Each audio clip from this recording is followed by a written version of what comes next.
सफर कलमादा सफर कलमादा सफर कलमादा सफर।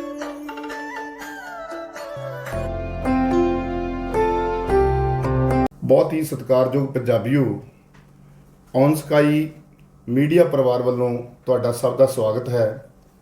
ਹਾਜ਼ਰ ਹਾਂ ਇੱਕ ਵਾਰੀ ਫੇਰ ਕਲਮਾਂ ਦਾ ਸਫ਼ਰ ਲੈ ਕੇ। ਕਲਮਾਂ ਦੇ ਸਫ਼ਰ ਦੇ ਜਿਹੜੇ ਪਾਂਧੀ ਨੇ ਉਹਨਾਂ ਨੂੰ ਤੁਹਾਡੇ ਰੂਬਰੂ ਕਰਦੇ ਰਹਿੰਦੇ ਹਾਂ ਹਮੇਸ਼ਾ ਹੀ, ਜਿਨ੍ਹਾਂ ਨੇ ਵੱਖ-ਵੱਖ ਖੇਤਰਾਂ ਦੇ ਵਿੱਚ ਆਪਣੀ ਕਲਮ ਦੇ ਨਾਲ ਲੋਹਾ ਮਨਵਾਇਆ ਔਰ ਸੰਸਾਰ ਨੂੰ, ਸਮਾਜ ਨੂੰ ਨਵੀਂ ਸੇਧ ਦਿੱਤੀ। ਸੋ ਸਾਡੀ ਕੋਸ਼ਿਸ਼ ਇਹੋ ਹੀ ਹੁੰਦੀ ਆ ਕਿ ਉਹ ਕਲਮ ਤੁਹਾਡੇ ਰੂਬਰੂ ਕੀਤੀ ਜਾਵੇ ਜਿਸ ਨੇ ਕੁਝ ਨਵਾਂ ਕਰਕੇ ਦਿਖਾਇਆ। ਸੋ ਬਹੁਤ ਸਾਰੇ ਸਾਡੇ ਕੋਲ ਕਲਮਕਾਰ ਪਹੁੰਚੇ ਨੇ।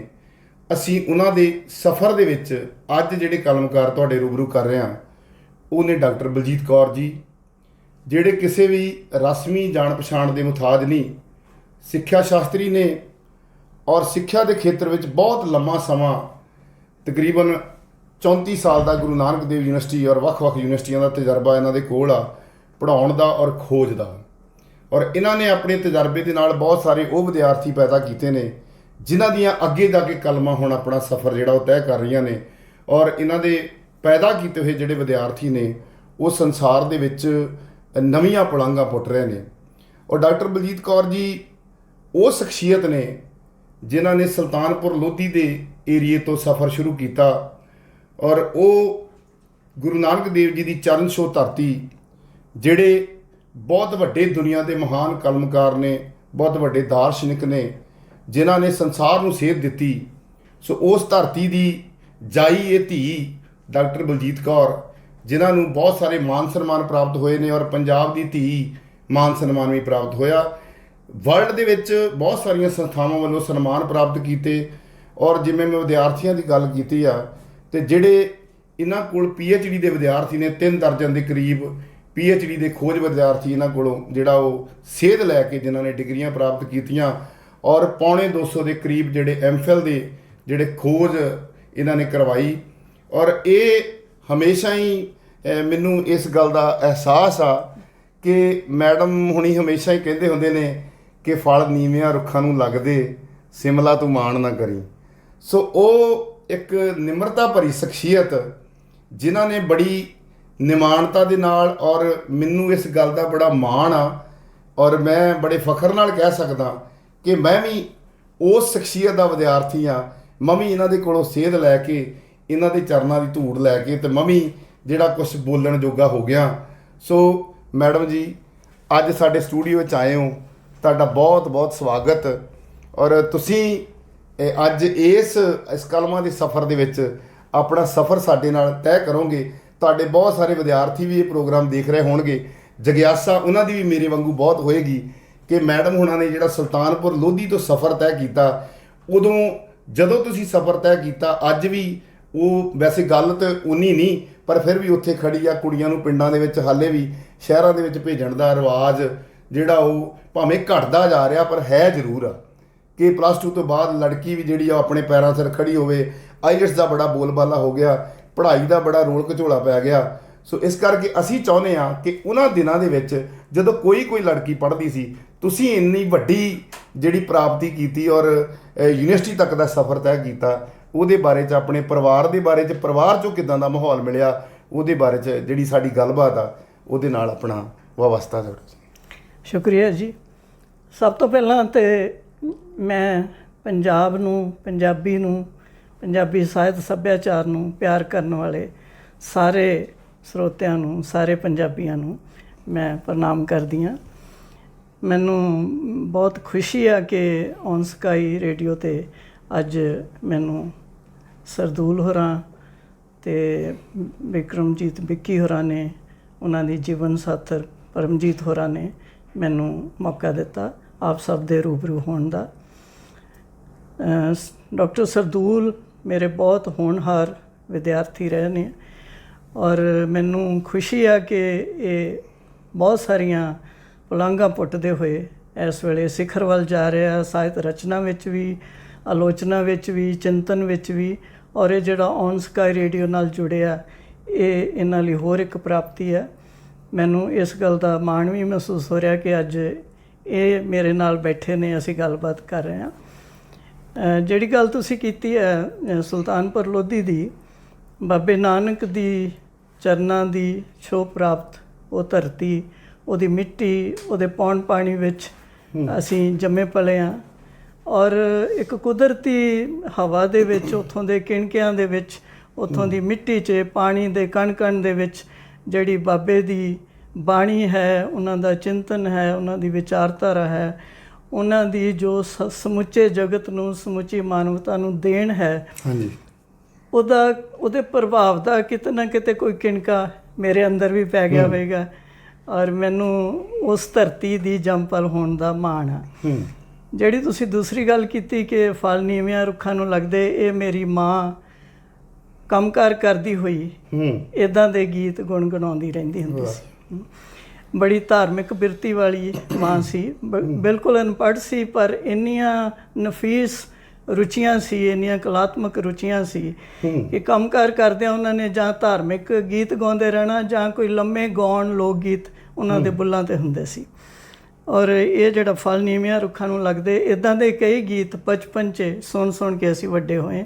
ਔਰ ਉਹਨਾਂ ਦਾ ਅਸਰ ਕਿਤੇ ਨਾ ਕਿਤੇ ਸਾਡੀ ਮਾਨਸਿਕਤਾ ਦੇ ਵਿੱਚ ਇੰਨਾ ਗਹਿਰਾ ਪਿਆ ਹੈ ਕਿ ਉਹ ਹਾਲੇ ਤਾਈਂ ਨਾਲ ਆ, ਔਰ ਉਹ ਸਾਡੀ ਜੀਵਨ ਸ਼ੈਲੀ ਦਾ ਅਟੁੱਟ ਹਿੱਸਾ ਬਣ ਗਿਆ ਹੈ। ਔਰ ਉਸ ਗੱਲ ਨੇ ਬੜਾ ਕੁਛ ਦਿੱਤਾ ਵੀ ਹੈ ਮੈਨੂੰ। ਮੈਂ ਸਮਝਦੀ ਹਾਂ ਕਿ ਠੀਕ ਆ, ਹਰ ਬੰਦੇ ਦੀ ਆਪਣੀ ਸੋਚ ਹੁੰਦੀ ਆ, ਆਪਣਾ ਸਟਾਈਲ ਹੁੰਦਾ, ਜੀਵਨ ਸ਼ੈਲੀ ਹੁੰਦੀ ਆ, ਪਰ ਮੇਰਾ ਇੱਦਾਂ ਹੀ ਰਿਹਾ ਹੈ ਕਿ ਜੋ ਕੁਛ ਮਿਲਿਆ ਬਾਬੇ ਨਾਨਕ ਦੀ ਬਦੌਲਤ ਮਿਲਿਆ, ਜੋ ਕੁਛ ਮਿਲਿਆ ਆਪਣੇ ਮਾਂ ਪਿਓ ਦੀ, ਆਪਣੇ ਅਧਿਆਪਕਾਂ ਦੀ ਬਦੌਲਤ ਮਿਲਿਆ। ਔਰ ਉਹਦੇ ਲਈ ਕਦੀ ਇੱਦਾਂ ਮਾਣ ਕਰਕੇ ਜਿਹੜਾ ਇੱਕ ਗਰੂਰ ਹੁੰਦਾ, ਉਹ ਨਹੀਂ ਕਦੀ ਮਹਿਸੂਸ ਹੋਇਆ। ਉਹ ਹਮੇਸ਼ਾ ਇਹ ਰਿਹਾ ਕਿ ਇੱਕ ਜ਼ਿੰਦਗੀ ਦਾ, ਇੱਕ ਸਾਡਾ ਜੀਵਨ ਜੀਣ ਦਾ ਸਲੀਕਾ ਹੈ ਜਿਹੜਾ ਅਸੀਂ ਸਿੱਖਿਆ।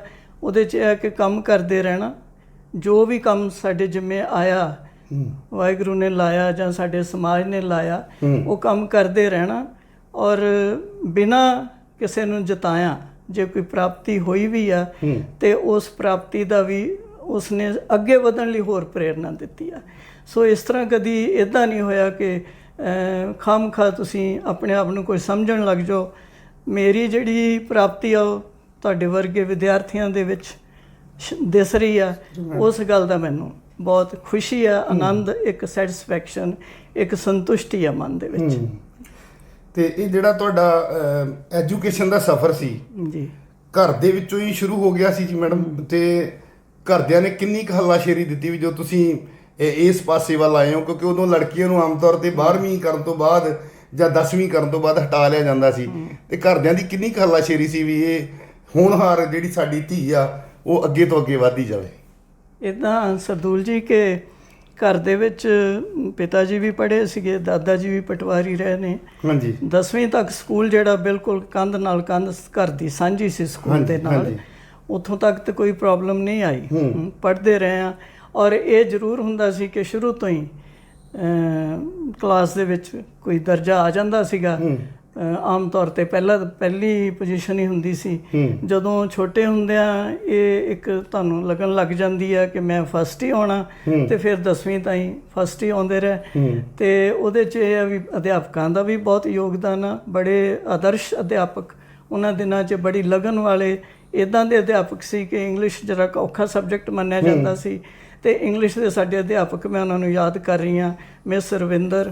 ਉਹਨਾਂ ਨੇ ਸਾਨੂੰ ਛੁੱਟੀ ਵਾਲੇ ਦਿਨ ਆਪਣੇ ਘਰ ਬੁਲਾ ਕੇ ਸਾਰੀ ਕਲਾਸ ਨੂੰ, ਤੇ ਉਹਨਾਂ ਨੇ 2-3 ਘੰਟੇ ਸਾਨੂੰ ਪੜ੍ਹਾਉਣਾ ਬਿਨਾਂ ਕੁਛ ਲਿਆ, ਬਿਨਾਂ ਕੋਈ ਪੈਸਾ ਲਿਆ।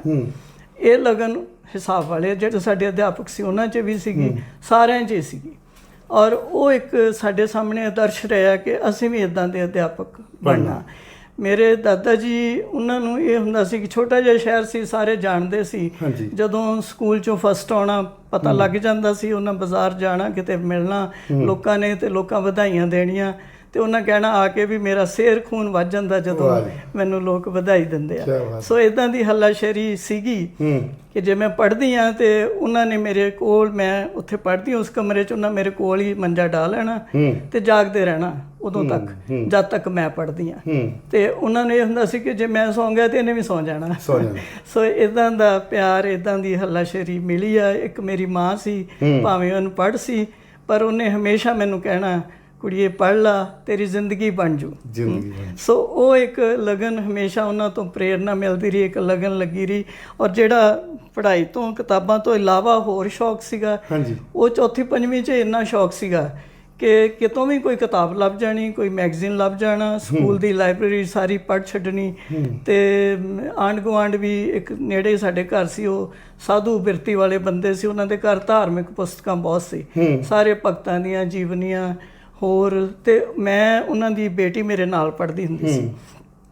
ਮੈਂ ਅਕਸਰ ਹੀ ਸ਼ਾਮ ਨੂੰ ਉਹਨਾਂ ਦੇ ਘਰ ਜਾਣਾ, ਜਿਹੜੀ ਕਿਤਾਬ ਮੈਨੂੰ ਲੱਭਣੀ ਮੈਂ ਲੈ ਆਉਣੀ, 2-4 ਦਿਨ 'ਚੋਂ ਪੜ੍ਹ ਕੇ ਮੈਂ ਵਾਪਸ ਕਰ ਆਉਣੀ, ਹੋਰ ਲੈ ਆਉਣੀ। ਇਹ ਚੌਥੀ ਪੰਜਵੀਂ ਦੀ ਗੱਲ ਆ।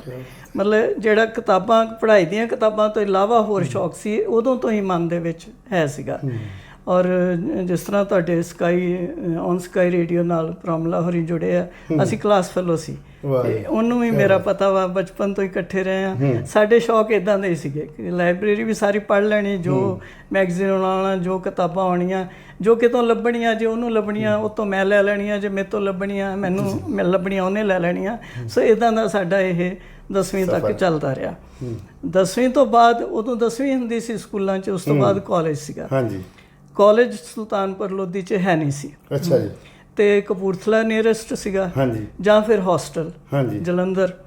ਤੇ ਹੋਸਟਲ ਲਈ ਵੀ ਪੇਰੈਂਟਸ ਤਿਆਰ ਨਹੀਂ ਸੀ, ਖਾਸ ਕਰਕੇ ਦਾਦਾ ਜੀ ਭਾਵੇਂ ਪੜ੍ਹੇ ਲਿਖੇ ਸੀ, ਸਾਡੇ 'ਚ ਉਹਨਾਂ ਨੂੰ ਇਹ ਵੀ ਬਹੁਤ ਸੀ ਸ਼ੌਕ ਵੀ ਬੱਚੇ ਚੰਗਾ ਪੜ੍ਹਦੇ ਆ, ਪਰ ਦੂਜੇ ਸ਼ਹਿਰ ਭੇਜਣਾ ਉਹਨਾਂ ਨੂੰ ਲੱਗਦਾ ਸੀ ਕਿ ਕੁਝ ਪੁਰਾਣੀਆਂ ਸੋਚਾਂ ਜਾਂ ਹਾਲਾਤ ਇਦਾਂ ਦੇ, ਸਮਾਂ ਇਦਾਂ ਦਾ ਸੀ ਕਿ ਕੁੜੀਆਂ ਵਿਗੜ ਜਾਂਦੀਆਂ। ਸੋ ਸੁਲਤਾਨਪੁਰ ਤੋਂ ਕਪੂਰਥਲੇ ਬਹੁਤ ਬੱਚੇ ਆਉਂਦੇ ਹੁੰਦੇ ਸੀ ਪੜ੍ਹਨ, ਕੁੜੀਆਂ ਵੀ ਮੁੰਡੇ ਵੀ, ਗੱਡੀਆਂ 'ਚ, ਟ੍ਰੇਨ 'ਚ ਆਉਣਾ, ਸਵੇਰੇ ਸ਼ਾਮੀ ਵਾਪਸ ਜਾਣਾ। ਤੇ ਉਹਨਾਂ ਨੂੰ ਇਹ ਸੀ ਕਿ ਮੈਂ ਉੱਥੇ ਟ੍ਰੇਨ 'ਚ ਇੱਦਾਂ ਨਹੀਂ ਜਾਣ ਦੇਣਾ। ਫਿਰ ਉਹਦਾ ਵੀ ਹੱਲ ਨਿਕਲ ਆਇਆ ਕਿ ਮੇਰੇ ਮਾਸੀ ਜੀ ਕਪੂਰਥਲੇ ਸੀਗੇ ਉਹਨਾਂ ਦਿਨਾਂ 'ਚ, ਜੋਬ ਤੇ ਮਾਸੜ ਜੀ ਸੀਗੇ, ਤੇ ਇੱਥੇ ਪੋਸਟਿੰਗ ਸੀਗੀ। ਉਹ ਆਏ ਤੇ ਉਹ ਮੈਨੂੰ ਕਹਿੰਦੇ ਕਿ ਮੇਰੇ ਕੋਲ ਰਹਿ ਲੂਗੀ, ਤੁਸੀਂ ਇਹਨੂੰ ਪੜ੍ਹਾਓ। ਸੋ ਇਦਾਂ ਮੇਰਾ ਕਾਲਜ ਦਾ ਸਫ਼ਰ ਸ਼ੁਰੂ ਹੋ ਗਿਆ। ਪਰ ਇੱਕ ਮੈਂ ਤੁਹਾਨੂੰ ਦੱਸਾਂ ਕਿ ਮੇਰੇ ਤੇ ਇੱਕ ਸ਼ਰਤ ਲੱਗੀ, ਮੈਂ ਸਮਝਦੀ ਉਹ ਵਧੀਆ ਸੀ, ਕਿ ਜਿਸ ਸਾਲ ਫਸਟ ਨਾ ਆਈ ਉਸੇ ਸਾਲ ਪੜ੍ਹਨੋਂ ਹਟਾ ਲਿਆ। ਸੋ ਉਹ ਦਾਦਾ ਜੀ ਦੀ ਸ਼ਰਤ ਸੀ। ਔਰ ਮੈਂ ਸਮਝਦੀ ਹਾਂ ਕਿ ਉਸ ਗੱਲ ਨੇ ਮੇਰੀ ਜ਼ਿੰਦਗੀ 'ਚ, ਮੇਰੇ ਕੈਰੀਅਰ ਨੂੰ ਬਣਾਉਣ 'ਚ ਬਹੁਤ ਵੱਡਾ ਰੋਲ ਅਦਾ ਕੀਤਾ। ਚੈਲੰਜ ਸੀ ਇੱਕ ਮੈਡਮ ਨੇ ਜਿਹੜਾ ਕਬੂਲ ਕੀਤਾ, ਚੈਲੰਜ ਕਬੂਲ ਕੀਤਾ। ਔਰ ਇਹ ਮੈਨੂੰ ਲੱਗਦਾ ਕਿ ਜਿਹੜਾ ਸਾਹਿਤ ਨਾਲ ਇਹਨਾਂ ਦੀ ਰੁਚੀ ਆ ਉਹ 10ਵੀਂ ਤੋਂ ਪਹਿਲਾਂ ਹੀ ਲੱਗ ਗਈ ਸੀ। ਔਰ ਅੱਜ ਵੀ ਅਸੀਂ ਜਦੋਂ ਮੈਡਮ ਉਹਨਾਂ ਦੀਆਂ ਕਿਤਾਬਾਂ ਦੇਖਦੇ ਆ, ਆਧੁਨਿਕ ਪੰਜਾਬੀ ਕਾਵਿ, ਸੋਚ ਦ੍ਰਿਸ਼ਟੀ, ਸੋਚ ਸ਼ਾਸਤਰ ਦੀ ਰੂਪ ਰੇਖਾ, 20ਵੀਂ ਸਦੀ ਦੀ ਪੰਜਾਬੀ ਕਵਿਤਾ, ਔਰ ਇੱਕ ਫੁਲਤੋਰੀ ਦਾ ਜਿਹੜਾ ਸੱਭਿਆਚਾਰਕ ਸਿੱਠਣੀਆਂ ਦਾ ਸੰਗ੍ਰਹਿ ਔਰ ਵਿਸ਼ਲੇਸ਼ਣ ਕੀਤਾ ਗਿਆ, ਔਰ ਉਹਦੇ ਨਾਲ ਗੁਰਬਾਣੀ, ਧਰਮ ਤੇ ਸਾਹਿਤ, ਰਾਗ ਵੈਰਾਗ, ਤਿੱਖਾਵੰਤ, ਸੁਭਾ ਸੋਚਦੀ ਹੈ, ਇਹ ਜਿਹੜੀਆਂ ਕਾਵਿ ਪੁਸਤਕਾਂ ਨੇ, ਉਹਨਾਂ ਦੇ ਰਚਾਇਤਾ ਮੈਡਮ ਬਲਜੀਤ ਕੌਰ ਜੀ, ਜਿਨ੍ਹਾਂ ਨੇ ਆਪਣੇ ਬਚਪਨ 'ਚ ਹੀ ਸਾਹਿਤ ਨਾਲ ਨਾਤਾ ਜੋੜ ਲਿਆ ਸੀ। ਔਰ ਉਹ ਸਾਹਿਤ ਨਾਲ ਨਾਤਾ ਜਿਹੜਾ ਜੁੜਿਆ, ਇਹਨਾਂ ਦਾ ਸੰਸਾਰ ਸਾਹਿਤ ਨਾਲ ਜੋੜਿਆ ਅੰਗਰੇਜ਼ੀ ਦੀ ਐਮਏ ਕਰਦਿਆਂ। ਔਰ ਅੰਗਰੇਜ਼ੀ ਦੀ ਐਮਏ ਕੀਤੀ, ਬਹੁਤ ਸਾਰੇ ਜਿਹੜੇ ਲੋਕ ਨਹੀਂ ਜਾਣਦੇ ਹੋਣਗੇ ਕਿ ਅੰਗਰੇਜ਼ੀ ਤੋਂ ਪੰਜਾਬੀ ਵੱਲ ਦਾ ਸਫ਼ਰ ਮੈਡਮ ਉਹਨਾਂ ਤੈਅ ਕੀਤਾ। ਸੋ ਪੰਜਾਬੀ ਦੇ ਵਿੱਚ PhD ਕੀਤੀ, ਅੰਗਰੇਜ਼ੀ ਲਿਟਰੇਚਰ ਦੇ ਵਿੱਚ ਪਹਿਲਾਂ ਐਮਏ ਕੀਤੀ, ਔਰ ਬਾਅਦ ਵਿੱਚ ਪੰਜਾਬੀ ਦੀ ਐਮਏ ਕੀਤੀ। ਮੈਡਮ, ਪੰਜਾਬੀ ਵਿੱਚ ਆਉਣ ਦਾ ਕਿੱਦਾਂ ਮੋਹ ਜਾਗਿਆ? ਕਿ ਆਮ ਤੌਰ 'ਤੇ ਅੰਗਰੇਜ਼ੀ ਸਾਹਿਤ ਅਸੀਂ ਬਹੁਤ ਕਈ ਵਾਰੀ ਨਾ ਵੀ ਉੱਚਾ ਸਮਝਦੇ, ਅਸੀਂ ਕਹਿੰਦੇ ਵੀ ਜਿਹੜਾ ਬੰਦਾ ਅੰਗਰੇਜ਼ੀ ਦੀ ਉਹਨਾਂ ਦਿਨਾਂ 'ਚ ਐਮਏ ਸੀ, ਵੀ ਉਹ ਬੰਦਾ ਅੰਗਰੇਜ਼ੀ ਸਾਹਿਤ ਦੇ ਵਿੱਚ ਤਾਂ ਬਹੁਤ ਉਹਦੀ ਪ੍ਰਫੁੱਲਤਾ ਹੋਏਗੀ। ਤੇ ਪੰਜਾਬੀ ਵਾਲਿਆਂ ਨੂੰ, ਭਾਵੇਂ ਅਸੀਂ ਸਾਰੇ ਪੰਜਾਬੀ ਵਾਲੇ ਹਾਂ, ਪਰ ਅੱਜ ਵੀ ਜਦੋਂ ਅਸੀਂ ਕਿਸੇ ਨੂੰ ਕਹਿੰਦਾ ਤਾਂ ਉਹ ਹੋਰ ਤਰ੍ਹਾਂ ਜਿਹਾ ਮੂੰਹ ਬਣਾ ਕੇ ਕਹਿੰਦਾ ਅੱਛਾ ਪੰਜਾਬੀ ਦੇ ਐਮਏ ਕਰਦੇ ਆ। ਤੇ ਉਹ ਉਦੋਂ ਪੰਜਾਬੀ ਵੱਲ ਆਉਣ ਦਾ ਕਿੱਦਾਂ ਬਣ ਗਿਆ, ਜਿਹੜਾ ਤੁਹਾਡਾ ਜਿਹੜਾ ਵਿਚਾਰ ਸੀ ਜੀ? ਨਹੀਂ, ਪੰਜਾਬੀ ਦੀ ਗੱਲ ਅੱਜ ਤਾਂ ਨਹੀਂ ਉੱਦਾਂ ਦੀ। ਉਦੋਂ ਜ਼ਰੂਰ ਮੈਨੂੰ ਲੋਕ ਕਹਿੰਦੇ ਸੀ ਕਿ ਵੀ ਲੋਕ ਤਾਂ ਪੰਜਾਬੀ ਕਰਕੇ ਇੰਗਲਿਸ਼ ਵੱਲ ਜਾਂਦੇ, ਤੁਸੀਂ ਇੰਗਲਿਸ਼ ਤੋਂ ਪੰਜਾਬੀ ਵੱਲ। ਐਕਚੁਅਲੀ ਜਿੱਥੇ ਮੈਂ BA ਕੀਤੀ ਇੱਥੇ ਗਵਰਨਮੈਂਟ ਕਾਲਜ ਕਪੂਰਥਲਾ, ਜਿਹੜੇ ਸਾਡੇ ਪ੍ਰਿੰਸੀਪਲ ਸੀਗੇ ਉਹਨਾਂ ਦਿਨਾਂ 'ਚ, ਉਹ ਮਿਸਟਰ ਓਪੀ ਸ਼ਰਮਾ, ਅੱਛਾ ਜੀ। ਉਹ ਸਾਨੂੰ BA ਦੇ ਵਿੱਚ ਇੰਗਲਿਸ਼ ਪੜ੍ਹਾਉਂਦੇ ਸੀ ਤੇ ਉਹਨਾਂ ਨੇ ਉਦੋਂ ਪੰਜਾਬ ਯੂਨੀਵਰਸਿਟੀ 'ਚ ਸਿੰਡੀਕੇਟ ਦੇ ਮੈਂਬਰ ਸੀ, ਉਹਨਾਂ ਨੇ ਬੜਾ ਜ਼ੋਰ ਪਾ ਕੇ ਇੱਥੇ MA ਸ਼ੁਰੂ ਕਰਵਾਈ ਇੰਗਲਿਸ਼ ਦੀ। ਤੇ ਉਹਨਾਂ ਨੂੰ ਇਹ ਸੀ ਕਿ ਚੰਗੇ ਬੱਚੇ ਜਿਹੜੇ ਉਹ ਸਟੂਡੈਂਟਸ ਆਉਣ। ਤੇ ਜਦੋਂ ਸਾਡਾ BA ਦਾ ਰਿਜ਼ਲਟ ਆਇਆ ਤੇ ਮੈਂ ਟੌਪਰ ਸੀਗੀ, ਉਹਨਾਂ ਨੇ ਜਿਹੜੇ 5-7 ਉੱਪਰਲੇ ਸਟੂਡੈਂਟ ਸੀਗੇ ਉਹਨਾਂ ਦੇ ਸਰਟੀਫਿਕੇਟ ਆਪਣੇ ਕੋਲ ਮੰਗਵਾ ਕੇ ਰੱਖ ਲਏ ਆਪਣੇ ਆਫਿਸ 'ਚ ਤੇ ਸਾਨੂੰ ਬੁਲਾ ਕੇ ਕਿਹਾ ਕਿ ਤੁਸੀਂ, ਮੈਂ ਤੁਹਾਡੀ MA ਸ਼ੁਰੂ ਕੀਤੀ ਹੈ, ਤੁਸੀਂ MA 'ਚ ਐਡਮਿਸ਼ਨ ਲਵੋ, ਮੈਂ ਚਾਹੁੰਦਾ ਕਿ ਤੁਸੀਂ ਕਾਲਜਾਂ ਦੇ ਵਿੱਚ ਪ੍ਰੋਫੈਸਰ ਬਣੋ। ਸੋ ਇਸ ਤਰ੍ਹਾਂ ਮੇਰੀ MA 'ਚ ਦਾਖਲਾ ਲੈ ਲਿਆ। ਪੇਰੈਂਟਸ ਨੂੰ ਇਹ ਸੀ ਕਿ ਚਲੋ BA ਤੱਕ ਵਧੀਆ ਪੜ੍ਹ ਗਈ ਆ, ਹੁਣ ਗਾਂ ਵੀ ਵਧੀਆ ਹੀ ਪੜ੍ਹੂਗੀ ਤੇ ਮੈਨੂੰ MA ਦੀ ਪਰਮਿਸ਼ਨ ਮਿਲ ਗਈ। ਸੋ MA ਕਰ ਲਈ। MA 'ਚੋਂ ਹੀ ਮੇਰੀ ਚੌਥੀ ਪੋਜੀਸ਼ਨ ਸੀਗੀ ਪੰਜਾਬ ਯੂਨੀਵਰਸਿਟੀ 'ਚੋਂ। ਅੱਛਾ ਜੀ। ਤੇ ਮੈਂ 5 ਸਾਲ ਮੈਂ MA 5 ਸਾਲ ਮੈਂ ਕਾਲਜ ਦੇ ਵਿੱਚ, ਡਿਗਰੀ ਕਾਲਜ ਦੇ ਵਿੱਚ ਇੰਗਲਿਸ਼ ਪੜ੍ਹਾਈ ਵੀ। ਅੱਛਾ ਜੀ। ਜਿਹੜਾ ਪੰਜਾਬੀ ਦਾ ਸ਼ੌਕ, ਉਹ ਤੇ ਜਿਵੇਂ ਤੁਹਾਨੂੰ ਦੱਸਿਆ ਵੀ ਬਚਪਨ ਤੋਂ ਹੀ ਪੜ੍ਹਨ ਦਾ ਸੀਗਾ, ਸਾਹਿਤ ਦਾ ਸੀਗਾ, ਔਰ 9ਵੀਂ 10ਵੀਂ ਤੱਕ ਥੋੜ੍ਹੀ ਬਹੁਤ ਤੁਕਬੰਦੀ ਵੀ ਕਰਨ ਲੱਗ ਪਏ, ਕੋਈ ਕਹਾਣੀਆਂ ਵੀ ਲਿਖਣ ਲੱਗ ਪਏ ਸੀ ਕਿ ਮਾੜੀਆਂ ਮੋਟੀਆਂ। ਕਾਲਜ ਆਉਂਦਿਆਂ ਜਿਹੜਾ ਕਾਲਜ ਮੈਗਜ਼ੀਨ ਸੀਗਾ ਉਹਦੀ ਮੈਂ ਪੰਜਾਬੀ ਸੈਕਸ਼ਨ ਦੀ ਐਡੀਟਰ ਵੀ ਰਹੀ ਹਾਂ, ਉਦੋਂ ਵੀ ਲਿਖਦੀ ਰਹੀ, ਵਿੱਚ ਛਪਦਾ ਰਿਹਾ। ਸੋ ਉਹ ਇੱਕ ਮਨ ਦੇ ਵਿੱਚ ਰੀਝ ਸੀਗੀ ਸਾਹਿਤ ਨਾਲ ਜੁੜਨ ਦੀ, ਇੱਕ ਜਿਹੜੀ ਉਹ ਮੈਨੂੰ ਪੰਜਾਬੀ ਵੱਲ ਲੈ ਆਈ ਕਿ ਮੈਂ ਪੰਜਾਬੀ MA ਜ਼ਰੂਰ ਕਰਨੀ ਆ। ਪੜ੍ਹਦੀ ਤਾਂ ਮੈਂ ਹੈਗੀ ਸੀ ਪਹਿਲਾਂ ਵੀ, ਸਾਹਿਤ ਜਿਹੜਾ ਕ੍ਰੀਏਟਿਵ ਸਾਹਿਤ ਉਹ ਵੀ ਪੜ੍ਹਦੀ ਰਹੀ ਹਾਂ, ਔਰ ਜਿਹੜਾ ਉਹਨਾਂ ਬਾਰੇ ਲਿਖਿਆ ਜਾਂਦਾ ਸੀ ਆਲੋਚਨਾ ਦੀਆਂ ਪੁਸਤਕਾਂ ਉਹ ਵੀ ਮੈਂ ਸ਼ੌਕ ਨਾਲ ਪੜ੍ਹਦੀ ਸੀ। ਸੋ ਜਿਹੜੀ ਪੰਜਾਬੀ ਦੀ MA ਉਹ ਮੈਂ ਪ੍ਰਾਈਵੇਟ ਕੀਤੀ। ਅੱਛਾ ਜੀ। ਔਰ ਮੈਰਿਜ ਤੋਂ ਬਾਅਦ ਕੀਤੀ। ਅੱਛਾ ਜੀ। ਔਰ ਪ੍ਰਾਈਵੇਟ ਕਰਕੇ ਵੀ ਮੈਂ ਯੂਨੀਵਰਸਿਟੀ 'ਚੋਂ ਗੋਲਡ ਮੈਡਲ ਲਿਆ। ਠੀਕ ਹੈ।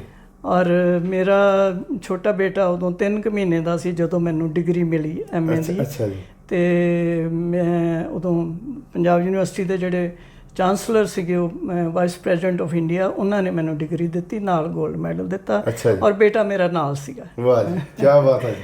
ਹਾਂ, ਸੋ ਇਹ ਸ਼ੌਕ ਸੀਗਾ ਜਿਹੜਾ ਮੈਨੂੰ ਪੰਜਾਬੀ ਵੱਲ ਲੈ ਆਇਆ। ਫਿਰ ਯੂਨੀਵਰਸਿਟੀ 'ਚ ਬਾਈ ਚਾਂਸ ਇਸ ਤਰ੍ਹਾਂ ਦੀ ਡਿਪਾਰਟਮੈਂਟ ਸੀਗਾ ਖੋਜ ਦਾ, ਪੰਜਾਬੀ ਸਾਹਿਤ, ਸੱਭਿਆਚਾਰ ਤੇ ਭਾਸ਼ਾ। ਪੰਜਾਬੀ ਸਾਹਿਤ, ਭਾਸ਼ਾ ਤੇ ਸੱਭਿਆਚਾਰ। ਉਹਨਾਂ ਨੇ ਪੋਸਟ ਕੱਢੀ ਜਿਹਦੇ 'ਚ ਉਹਨਾਂ ਨੇ ਲਿਖਿਆ ਸੀਗਾ ਕਿ ਯੋਗਤਾ ਦੇ ਵਿੱਚ ਕਿ ਪ੍ਰੈਫਰੇਬਲੀ MA ਇੰਗਲਿਸ਼। ਠੀਕ ਹੈ। ਪੰਜਾਬੀ MA ਪੰਜਾਬੀ ਤਾਂ ਹੈ ਸੀ, ਪ੍ਰੈਫਰੇਬਲੀ MA ਇੰਗਲਿਸ਼। ਸੋ ਮੇਰੀ ਗੱਲ ਬਣ ਗਈ ਕਿਉਂਕਿ ਮੇਰੇ ਕੋਲ ਦੋਨਾਂ ਦਾ ਤਜਰਬਾ ਹੈਗਾ ਸੀਗਾ, ਦੋਨਾਂ ਦੀ ਡਿਗਰੀ ਹੈਗੀ ਸੀ ਔਰ ਮੈਨੂੰ ਕੋਈ ਕਿਸੇ ਲਈ ਉਹਦੇ ਲਈ ਕੋਈ ਕੋਸ਼ਿਸ਼ ਨਹੀਂ ਕਰਨੀ ਪਈ। ਮੇਰੇ ਮੈਰਿਟ ਦੇ ਹਿਸਾਬ ਨਾਲ ਮੈਨੂੰ ਘਰ ਬੈਠਿਆਂ ਕਾਲ ਆ ਗਈ, ਮੈਂ ਇੰਟਰਵਿਊ ਦੇਣ ਆ ਗਈ। ਯੂਨੀਵਰਸਿਟੀ 'ਚ ਮੈਨੂੰ ਕੋਈ ਨਹੀਂ ਸੀ ਜਾਣਦਾ, ਨਾ ਮੈਂ ਕਿਸੇ ਨੂੰ ਜਾਣਦੀ ਸੀ। ਬਸ ਉਹ ਮੈਰਿਟ ਦੇ ਬੇਸ 'ਤੇ ਉਦੋਂ ਭੱਲੇ ਵੇਲੇ ਸੀਗੇ। VC ਸਾਹਿਬ ਵੀ ਬੜੇ ਅਸੂਲਾਂ ਦੇ ਪੱਕੇ ਸੀ ਉਹਨਾਂ ਦਿਨਾਂ 'ਚ, ਤੇ ਉਹਨਾਂ ਨੇ ਮੈਨੂੰ ਮੈਰਿਟ 'ਤੇ ਰੱਖ ਲਿਆ ਔਰ ਬਸ ਫਿਰ ਅੱਗੇ ਚੱਲ। ਬੜੀ ਮਤਲਬ ਮਾਣ ਵਾਲੀ ਗੱਲ ਆ ਕਿ ਆਮ ਤੌਰ 'ਤੇ ਜਦੋਂ ਅਸੀਂ ਸਹੁਰੇ ਘਰ ਦੀ ਗੱਲ ਕਰਦੇ ਹਾਂ, ਔਰ ਮੈਂ ਬੜੀ ਮੈਨੂੰ ਖੁਸ਼ੀ ਹੁੰਦੀ ਆ ਕਿ ਪ੍ਰੋਫੈਸਰ ਚਰਨ ਸਿੰਘ ਹੁਣੀ, ਜਿਹੜੇ ਖੁਦ ਅੰਗਰੇਜ਼ੀ ਲਿਟਰੇਚਰ ਦੇ ਨਾਲ ਉਹਨਾਂ ਦਾ ਵਾਸਤਾ ਸੀ, ਉਹ ਪ੍ਰੋਫੈਸਰ ਸਨ, ਉਹਨਾਂ ਨੇ ਬਹੁਤ ਹੱਲਾਸ਼ੇਰੀ ਦਿੱਤੀ ਔਰ ਪਰਿਵਾਰ ਦੇ ਵਿੱਚੋਂ ਮੈਡਮ ਉਹਨਾਂ ਨੂੰ ਬੜਾ ਇਸ ਚੀਜ਼ ਦਾ ਮਾਣ ਮਿਲਿਆ ਕਿ ਉਹ ਅੱਗੇ ਤੋਂ ਅੱਗੇ ਵਧਦੇ ਗਏ।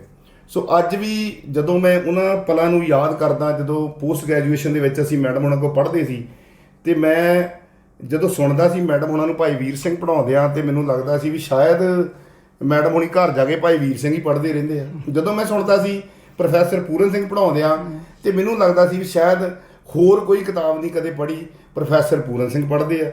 ਸੋ ਇੰਨਾ ਖੁੱਭ ਕੇ ਆਪਣੇ ਵਿਦਿਆਰਥੀਆਂ ਦੇ ਨਾਲ ਔਰ ਇੱਕ ਸੰਜੀਦਗੀ ਵਾਲਾ ਮਾਹੌਲ, ਕਿਉਂਕਿ ਯੂਨੀਵਰਸਿਟੀਆਂ ਦੇ ਪ੍ਰੋਫੈਸਰਾਂ ਦੀ ਗੱਲ ਹੋਰ ਆ।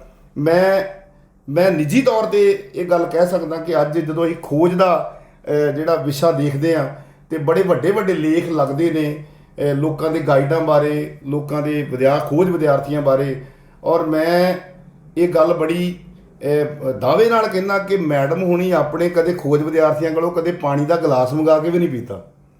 ਸੋ ਇਹ ਇੱਕ ਬਹੁਤ ਹੀ ਸੰਜੀਦਾ ਅਧਿਆਪਕਾਂ ਦੀਆਂ ਨਿਸ਼ਾਨੀਆਂ ਹੁੰਦੀਆਂ, ਔਰ ਹਰ ਚੀਜ਼ ਨੂੰ ਬਹੁਤ ਚੰਗੇ ਤਰੀਕੇ ਨਾਲ ਸਮਝਾਉਣਾ। ਔਰ ਮੈਂ ਇੱਕ ਗੱਲ ਹੋਰ ਜੋੜਨ ਲੱਗਾ, ਹੁਣ ਉਹ ਮੈਡਮ ਉਹਨਾਂ ਕੋਲ ਆਪਾਂ ਜਾਣਕਾਰੀ ਲਵਾਂਗੇ ਕਿ ਸੰਤ ਬਾਬਾ ਦਰਬਾਰਾ ਸਿੰਘ ਜੀ ਇੱਕ ਬਹੁਤ ਮਹਾਨ ਸ਼ਖਸੀਅਤ ਹੋਈ ਆ, ਔਰ ਉਹ ਧੀ ਜਿਹਨੇ ਸੁਲਤਾਨਪੁਰ ਤੋਂ ਆਪਣਾ ਸਫ਼ਰ ਤੈਅ ਕੀਤਾ ਸੀ, ਫਿਰ ਸੁਲਤਾਨਪੁਰ ਨੂੰ ਆਈ ਔਰ ਉਹਨਾਂ ਨੇ ਫਿਰ ਦੁਬਾਰਾ ਉੱਥੇ ਲੜਕੀਆਂ ਦੀ ਐਜੂਕੇਸ਼ਨ ਵਾਸਤੇ ਇੱਕ ਇਹ ਜਿਹੜਾ ਸਕੂਲ ਆ ਉਹਦੀ ਵਿਵਸਥਾ ਕੀਤੀ। ਮੈਡਮ ਇਹ ਵਿਚਾਰ ਜਿਹੜਾ ਸਕੂਲ ਐਜੂਕੇਸ਼ਨ ਦਾ ਫਿਰ ਦੁਬਾਰਾ, ਕਿਉਂਕਿ ਬੰਦਾ ਜਦੋਂ ਯੂਨੀਵਰਸਿਟੀ ਦੇ ਏਡੇ ਵੱਡੇ ਅਹੁਦੇ ਤੋਂ, ਮੈਡਮ ਉਹਨਾਂ ਨੇ ਡੀਨ ਦੇ ਅਹੁਦੇ ਤੇ ਸੇਵਾਵਾਂ ਨਿਭਾਈਆਂ, ਸਟੂਡੈਂਟ ਵੈਲਫੇਅਰ ਡੀਨ ਦੇ ਤੌਰ ਤੇ ਨਿਭਾਈਆਂ, ਲੈਂਗੁਏਜ ਡੀਨ ਦੇ ਤੌਰ ਤੇ ਸੇਵਾਵਾਂ ਨਿਭਾਈਆਂ, ਸਿੰਡੀਕੇਟ ਸੈਨੇਟ, ਸਾਰੇ ਜਿੰਨੇ ਵੀ ਉੱਚੇ ਅਹੁਦੇ ਨੇ ਉਹਨਾਂ ਤੇ ਮੈਡਮ ਹੁਣੀ ਬਿਰਾਜਮਾਨ ਰਹੇ ਨੇ।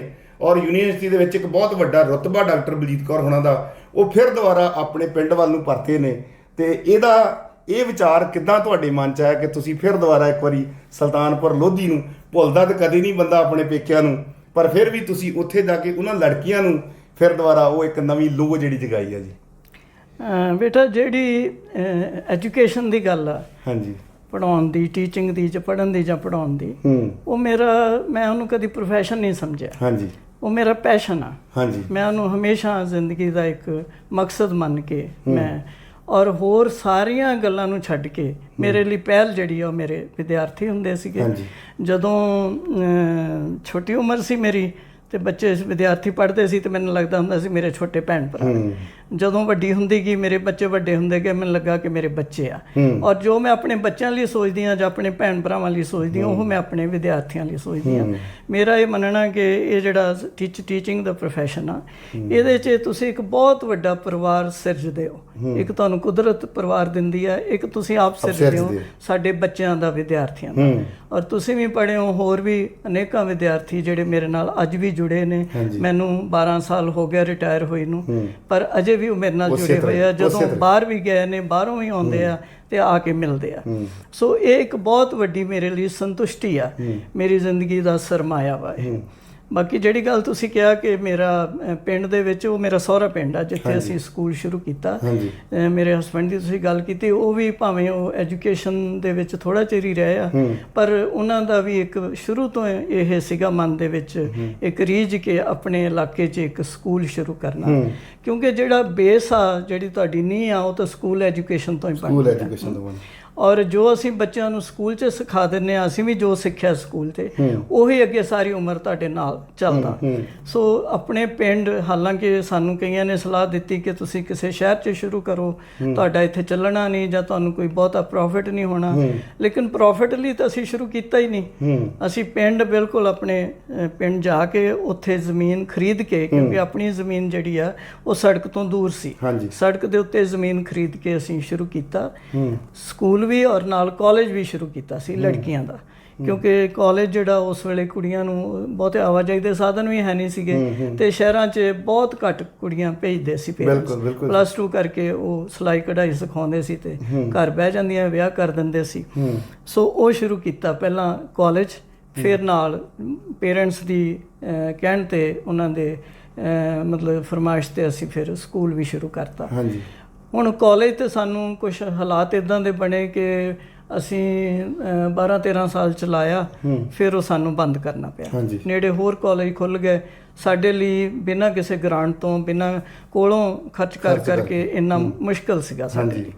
ਸੋ ਸਕੂਲ ਚੱਲ ਰਿਹਾ ਸਾਡਾ, ਔਰ ਸਕੂਲ ਦੇ ਵਿੱਚ ਬਹੁਤ ਘੱਟ ਫੀਸ ਤੇ ਇੱਕ ਤਰ੍ਹਾਂ ਨਾਲ ਸਮਾਜ ਸੇਵਾ ਹੀ ਆ ਜਿਹੜੀ ਅਸੀਂ ਕਰ ਰਹੇ ਹਾਂ। ਔਰ ਇੱਕ ਆਰ ਵੀ ਹੈ ਕਿ ਜਦੋਂ ਨਰਸਰੀ ਦੇ, UKG LKG ਫਸਟ ਦੇ ਬੱਚਿਆਂ ਨੂੰ ਤੁਸੀਂ ਮਿਲਦੇ ਹੋ, ਜਾ ਕੇ ਉਹਨਾਂ ਨਾਲ ਗੱਲਾਂ ਕਰਦੇ ਹੋ, ਉਹਨਾਂ ਨੂੰ ਸਮਝਾਉਂਦੇ ਹੋ, ਕਈ ਗੱਲਾਂ ਸਿਖਾਉਂਦੇ ਹੋ, ਉਹ ਤੁਹਾਨੂੰ ਬਹੁਤ ਖੁਸ਼ੀ ਦਿੰਦਾ। ਔਰ ਉਹ ਬੱਚੇ ਜਿਹੜੇ ਸ਼ੁਰੂ 'ਚ ਸਾਡੇ ਕੋਲ ਆਏ, 10-12 ਸਾਲ ਸਾਡੇ ਕੋਲ ਪੜ੍ਹੇ ਆ, ਮੁੜ ਕੇ +2 ਕਰਕੇ ਜਦੋਂ ਹੋਗਾ ਅਗਲੇ ਹੋਰ ਜਮਾਤਾਂ ਲਈ ਜਾਂਦੇ ਆ, ਜਾਂ ਕੋਈ ਬਾਹਰ ਅੱਜ ਕੱਲ੍ਹ ਆਈਲੈਟਸ ਦਾ ਬੜਾ ਹੋਇਆ, ਬਾਹਰ ਜਾਂਦੇ ਆ। ਤੇ ਸਾਨੂੰ ਮਤਲਬ ਉਸ ਗੱਲ ਦੀ ਬੜੀ ਸੰਤੁਸ਼ਟੀ ਮਿਲਦੀ ਹੈ ਕਿ ਅਸੀਂ ਬੱਚੇ, ਛੋਟੇ ਬੱਚੇ ਜਿਹੜੇ ਉੱਪਰ ਤੱਕ ਲਗਾਇਆ, ਉਹਨਾਂ ਨੂੰ ਪ੍ਰਵਾਨ ਚੜਾਇਆ। ਜਿੱਦਾਂ ਮਾਂ-ਬਾਪ ਬੱਚਿਆਂ ਨੂੰ ਵੱਧਦੇ ਵੇਖਦੇ, ਉੱਦਾਂ ਅਸੀਂ ਵੇਖਦੇ ਹਾਂ, ਔਰ ਬਹੁਤ ਖੁਸ਼ੀ ਹੁੰਦੀ ਹੈ। ਹੁਣ ਇੱਕ ਛੋਟੀ ਜਿਹੀ ਗੱਲ ਆ ਕਿ ਸ਼ਹੀਦ ਊਧਮ ਸਿੰਘ ਦਾ ਸੀਗਾ, ਅਸੀਂ ਸੁਲਤਾਨਪੁਰ ਲੋਧੀ ਟਰਸਟ ਬਣਾਇਆ ਹੋਇਆ, ਉੱਥੇ ਅਸੀਂ 31 ਜੁਲਾਈ ਉਹਨਾਂ ਦਾ ਸ਼ਹੀਦੀ ਦਿਨ ਅਸੀਂ ਜਿਹੜਾ ਉਹ ਸਮਾਗਮ ਕਰਦੇ ਹਾਂ। ਸਕੂਲ ਦੇ ਬੱਚੇ ਸਾਡੇ ਸਾਰੇ ਜਾਂਦੇ ਆ, ਟੀਚਰ ਜਾਂਦੇ ਆ, ਬੱਚਿਆਂ ਨੇ ਵਾਰਾਂ ਵੀ ਗਾਈਆਂ, ਸ਼ਹੀਦੀ ਦੇ ਗੀਤ ਵੀ ਗਾਏ। ਇੱਕ ਗੀਤ ਮੈਂ ਹੀ ਲਿਖ ਕੇ ਦਿੱਤਾ ਸੀਗਾ ਤੇ ਉਹਦੇ 'ਚ ਮੈਂ ਬੱਚਿਆਂ ਨੂੰ ਜਦੋਂ ਤਿਆਰੀ ਕਰ ਰਹੇ ਸੀ ਤੇ ਮੈਂ ਉਹਨਾਂ ਨੂੰ ਪੁੱਛਿਆ, ਉਹ 'ਚ ਸ਼ਹੀਦ ਭਗਤ ਸਿੰਘ ਦਾ ਰਾਜਗੁਰੂ ਸੁਖਦੇਵ ਦਾ, ਉਦਮ ਸਿੰਘ ਦਾ ਨਾਂ ਤੇ ਆਉਂਦਾ ਹੀ ਆ। ਉਹਦੇ 'ਚ ਸਰਾਭਾ ਆਉਂਦਾ, ਉਹਦੇ 'ਚ ਬਾਬਾ ਗੁਰਦਿੱਤ ਸਿੰਘ ਆਉਂਦਾ, ਹਾਂਜੀ ਉਹਦੇ 'ਚ ਸੁਭਾਸ਼ ਚੰਦਰ ਬੋਸ, ਅਸ਼ਫਾਕੁੱਲਾ, ਬਿਸਮਿਲ, ਸਾਰੇ ਨਾਮ ਆਉਂਦੇ ਆ। ਅੱਛਾ ਜੀ। ਮੈਂ ਉਹਨਾਂ ਨੂੰ ਕਿਹਾ ਬੱਚੋ ਤੁਸੀਂ ਇਹਨਾਂ ਨਾਵਾਂ 'ਚੋਂ ਕਿੰਨਿਆਂ ਕੁ ਨੂੰ ਜਾਣਦੇ ਹੋ? ਅੱਛਾ ਜੀ। ਉਹ ਸ਼ਹੀਦ ਭਗਤ ਸਿੰਘ, ਰਾਜਗੁਰੂ ਸੁਖਦੇਵ, ਉਦਮ ਸਿੰਘ ਤੇ ਜਾਣਦੇ ਸੀ, ਬਾਕੀਆਂ ਬਾਰੇ ਉਹਨਾਂ ਨੂੰ ਕੁਝ ਨਹੀਂ ਸੀ ਪਤਾ। ਮੈਂ ਕਿਹਾ ਤੁਹਾਨੂੰ ਕਦੀ ਇਦਾਂ ਨਹੀਂ ਆਇਆ ਵੀ ਅਸੀਂ ਇਹ ਪੜ੍ਹ ਰਹੇ ਹਾਂ, ਸੁਣ ਰਹੇ ਹਾਂ ਜਾਂ ਬੋਲ ਰਹੇ ਹਾਂ ਤੇ ਅਸੀਂ ਇਹਨਾਂ ਬਾਰੇ ਕੁਝ ਸੁਣੀਏ, ਕੁਝ ਜਾਣੀਏ, ਕੁਝ ਸਿੱਖੀਏ, ਕੋਈ ਪੜ੍ਹੀਏ? ਮੈਂ ਕਿਹਾ ਇਦਾਂ ਨਹੀਂ ਕਦੀ ਮਨ 'ਚ ਆਇਆ। 4 ਬੱਚੇ ਸੀ, ਉਹਨਾਂ 'ਚ ਇੱਕ ਨੇ ਕਿਹਾ ਕਿ ਹਾਂ ਮੈਡਮ ਮੇਰਾ ਜੀ ਕਰਦਾ। ਮੈਂ ਉਹਨੂੰ ਕਿਹਾ ਵੀ ਲਾਇਬ੍ਰੇਰੀ 'ਚ ਸਾਰੀਆਂ ਕਿਤਾਬਾਂ ਪਈਆਂ, ਲਾਇਬ੍ਰੇਰੀ ਇਸ ਵੇਲੇ ਸਾਡੇ ਕੋਲ ਉੱਥੇ 4,500 ਕਿਤਾਬਾਂ ਤੇ ਸਾਰੀਆਂ ਕਿਤਾਬਾਂ ਪਈਆਂ ਤੇ ਤੁਸੀਂ ਜਦੋਂ ਮਰਜ਼ੀ ਲਵੋ, ਲੈ ਕੇ ਛੁੱਟੀ ਵਾਲੇ ਦਿਨ ਲੈ ਜਾਓ, ਜਿੱਦਣ ਛੁੱਟੀ ਅਗਲੇ ਦਿਨ ਪੜ੍ਹੋ ਤੁਸੀਂ। ਸੋ ਇਦਾਂ ਥੋੜਾ ਜਿਹਾ ਸਮਝਦੇ ਵੀ 100 ਵਿੱਚੋਂ ਜੇ 2 ਬੱਚੇ ਵੀ ਅਸੀਂ ਜਾਗ ਲਾ ਦਈਏ ਤੇ ਸਾਡੇ ਲਈ ਉਹ ਬਹੁਤ ਵੱਡੀ ਪ੍ਰਾਪਤੀ, ਸਾਡੀ ਘਾਲਣਾ ਸਫਲ। ਇਹ ਵੀ ਇੱਕ ਬਹੁਤ ਵੱਡੀ ਗੱਲ ਆ ਜੀ ਕਿ ਉਹ ਬੱਚਿਆਂ ਦੇ ਵਿੱਚੋਂ ਭਵਿੱਖ ਦੇਖਣਾ। ਔਰ ਜਦੋਂ ਹੁਣ ਗੱਲ ਬੱਚਿਆਂ ਦੀ ਆ ਗਈ ਆ ਤੇ ਮੈਂ ਪੰਜਾਬੀਆਂ ਦੇ ਨਾਲ ਇਹ ਗੱਲ ਸਾਂਝੀ ਕਰਾਂਗਾ ਕਿ ਮੈਡਮ ਹੁਣੀ ਉਸ ਹੋਣਹਾਰ ਬੱਚੇ ਦੀ ਮਾਂ ਨੇ ਜਿਹਨੇ ਆਪਣੀ ਫਿਲਮਾਂ ਦੇ ਵਿੱਚ ਜਾ ਕੇ ਬੜੀ ਧਾਕ ਜਮਾਈ। ਔਰ ਇੱਕ ਫਿਲਮ ਪੰਜਾਬ 84 ਸਰਦਾਰ ਅਨੁਰਾਗ ਸਿੰਘ ਉਹਨਾਂ ਨੇ ਜਿਹੜੀ ਬਣਾਈ ਆ, ਉਹਦਾ ਅੱਜ ਵੀ ਚਰਚਾ, ਜਿਹੜਾ ਉਹਨੂੰ ਤੁਸੀਂ ਜਿੰਨੀ ਵਾਰੀ ਮਰਜ਼ੀ ਦੇਖੋ, ਉਹ ਪੰਜਾਬ ਦਾ ਜਿਹੜਾ 84 ਵਾਲਾ ਪਰਿਦ੍ਰਿਸ਼ ਆ ਤੁਹਾਡੀਆਂ ਅੱਖਾਂ ਦੇ ਸਾਹਮਣੇ ਆ ਜਾਂਦਾ। ਪੰਜਾਬ ਨੇ ਜਿਹੜਾ ਦੁਖਾਂਤ ਭੋਗਿਆ। ਔਰ ਮੈਡਮ ਬੜੇ ਉੱਚੇ ਅਹੁਦੇ 'ਤੇ ਸੀ ਗੁਰੂ ਨਾਨਕ ਦੇਵ ਯੂਨੀਵਰਸਿਟੀ ਦੇ ਵਿੱਚ, ਪਰ ਬੱਚੇ ਦੇ ਵਿੱਚ ਬੜੇ ਸੁਪਨੇ ਦੇਖਦਾ ਬੰਦਾ ਕਿ ਇਹ ਵੀ ਸਾਡੇ ਵਾਂਗੂ ਟੀਚਰ ਬਣੇਗਾ, ਇੰਜੀਨੀਅਰ ਬਣੇਗਾ। ਉਹ ਬੱਚਾ ਇਸ ਵੇਲੇ ਫਿਲਮਾਂ ਵਾਲੇ ਪਾਸੇ ਬਹੁਤ ਤਰੱਕੀ ਕਰ ਗਿਆ। ਪਰ ਜਦੋਂ ਇੱਕ ਮਾਂ ਪਿਓ ਦੇਖਦੇ ਸੀ ਉਸ ਵੇਲੇ ਬੱਚੇ ਨੂੰ ਕਿ ਬੱਚੇ ਦਾ ਰੁਝਾਨ ਕਿੱਧਰ ਜਾ ਰਿਹਾ, ਕੋਈ ਛੋਟਾ ਜਿਹਾ ਇਨਸੀਡੈਂਟ ਮੈਡਮ ਵੀ ਉਹ ਬੱਚਾ ਕਿੱਦਾਂ ਫਿਲਮਾਂ ਵਾਲੇ ਪਾਸੇ ਚਲਾ ਗਿਆ? ਜਿਵੇਂ ਮੈਂ ਤੁਹਾਨੂੰ ਸ਼ੁਰੂ 'ਚ ਦੱਸਿਆ ਕਿ ਬਾਬੇ ਨਾਨਕ ਦੀ ਧਰਤੀ ਦਾ ਕੋਈ ਕਿਣਕਾ ਮੇਰੇ ਅੰਦਰ ਪਿਆ ਹੋਊਗਾ, ਇਦਾਂ ਹੀ ਮੇਰਾ ਕੋਈ ਕਿਣਕਾ ਉਸ ਬੱਚੇ ਦੇ ਅੰਦਰ ਪੈ ਗਿਆ। ਸਾਹਿਤ ਪ੍ਰਤੀ ਉਹਦੀ ਲਗਨ ਸੀਗੀ ਬਹੁਤ। ਹਾਲਾਂਕਿ ਉਹਨੇ +2 ਮੈਡੀਕਲ ਨਾਲ ਕੀਤੀ ਔਰ ਉਹਨੂੰ ਸਾਡੇ ਕਹਿਣ ਤੇ ਉਹਨੇ PMT ਦਾ ਜਿਹੜਾ ਕੁਆਲੀਫਾਈ ਟੈਸਟ ਵੀ ਕੁਆਲੀਫਾਈ ਕੀਤਾ, ਉਹਨੂੰ MBBS 'ਚ ਸੀਟ ਮਿਲ ਗਈ ਸੀ। ਪਰ ਉਹਨੇ ਚੋਇਸ ਕੀਤਾ ਕਿ ਮੈਂ ਨਹੀਂ, ਇਸ ਲਾਈਨ 'ਚ ਨਹੀਂ ਜਾਣਾ। ਮੈਂ ਉਹਦਾ ਕਿਉਂਕਿ ਲਿਖਣ ਦਾ ਬੜਾ ਰੁਝਾਨ ਸੀ, ਸਾਹਿਤ ਪੜ੍ਹਨ ਦਾ ਬੜਾ ਰੁਝਾਨ ਸੀਗਾ। 9ਵੀਂ 10ਵੀਂ 'ਚ ਬਹੁਤ ਡੂੰਘੀਆਂ ਦਾਰਸ਼ਨਿਕ ਕਵਿਤਾਵਾਂ ਲਿਖਦਾ ਰਿਹਾ ਉਹ, ਹਿੰਦੀ, ਪੰਜਾਬੀ, ਇੰਗਲਿਸ਼ ਤਿੰਨਾਂ ਭਾਸ਼ਾਵਾਂ 'ਚ। ਔਰ ਉਹਨੂੰ ਸਾਹਿਤ ਪੜ੍ਹਨ ਦਾ ਬੜਾ ਸ਼ੌਕ ਸੀ। 10ਵੀਂ ਤੱਕ ਉਹਨੇ ਸ਼ੇਕਸਪੀਅਰ ਪੜ੍ਹ ਲਿਆ ਸੀ। ਸੋ ਉਹਦਾ ਰੁਝਾਨ ਉੱਧਰ ਸੀਗਾ। ਸਾਡੇ ਲਈ ਔਖਾ ਸੀ ਇਹ ਫੈਸਲਾ ਕਰਨਾ ਕਿ ਮੈਡੀਕਲ ਛੱਡ ਕੇ, ਕਿਉਂਕਿ ਆਮ ਮਿਡਲ ਕਲਾਸ ਬੰਦੇ ਅਸੀਂ ਇਹੋ ਸਮਝਦੇ ਆ ਨਾ ਵੀ ਬੱਚਾ ਇੰਜੀਨੀਅਰ ਬਣ ਜਾਵੇ, ਡਾਕਟਰ ਬਣ ਜਾਵੇ ਤੇ ਸੇਫ ਆ। ਸੋ ਉਹ ਸਾਡੇ ਲਈ ਨਵਾਂ ਕੈਰੀਅਰ ਸੀਗਾ ਔਰ ਸਟਰਗਲ ਬੜੀ ਸੀਗੀ ਇਸ ਲਾਈਨ 'ਚ। ਸਾਨੂੰ ਤੇ ਕੋਈ ਜਿਹੜਾ ਤਜਰਬਾ ਵੀ ਨਹੀਂ ਸੀ, ਕੋਈ ਸਾਡਾ ਦੂਰ ਦਾ ਵੀ ਕੋਈ ਬੰਦਾ ਉੱਥੇ ਵਾਕਫ ਨਹੀਂ ਸੀਗਾ। ਸੋ ਉਹਨਾਂ ਨੇ ਮਤਲਬ ਸਾਨੂੰ ਉਹਨੇ ਇਹ ਜਿੱਦ ਫੜੀ ਔਰ ਉਹਨੇ ਉਹ ਜਿੱਦ ਪੁਗਾਈ। ਸਾਨੂੰ ਉਦੋਂ ਇੰਡੀਆ 'ਚ ਇੱਥੇ ਕੋਈ ਐਡਾ ਕੋਰਸ ਹੈ ਨਹੀਂ ਸੀ +2 ਤੋਂ ਬਾਅਦ, BA ਤੋਂ ਬਾਅਦ ਹੀ ਸੀਗੇ। ਤੇ ਉਹਨੂੰ ਫਿਰ ਆਸਟ੍ਰੇਲੀਆ ਭੇਜਿਆ ਸੀ, ਉੱਥੇ ਮੀਡੀਆ ਆਰਟਸ ਦੇ ਵਿੱਚ ਡਿਗਰੀ ਕੀਤੀ ਉਹਨੇ, ਉੱਥੇ ਵੀ 골ਡ ਮੈਡਲ ਲਿਆ।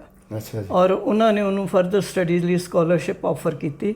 ਫਿਰ ਉਹਨਾਂ ਕਿਹਾ ਕਿ PR ਵੀ ਤੇਰੀ ਹੋ ਜਾਏਗੀ। ਪਰ ਉਹ ਗ੍ਰੈਜੂਏਸ਼ਨ ਕਰਕੇ ਤੋਂ ਵਾਪਸ ਆ ਗਿਆ ਕਿ ਮੇਰਾ ਜਿਹੜਾ ਥਿਊਰੀ ਮੈਂ ਸਿੱਖ ਲਈ ਆ, ਮੇਰਾ ਜਿਹੜਾ ਪ੍ਰੈਕਟੀਕਲ ਉਹ ਬੰਬੇ ਹੋਣਾ।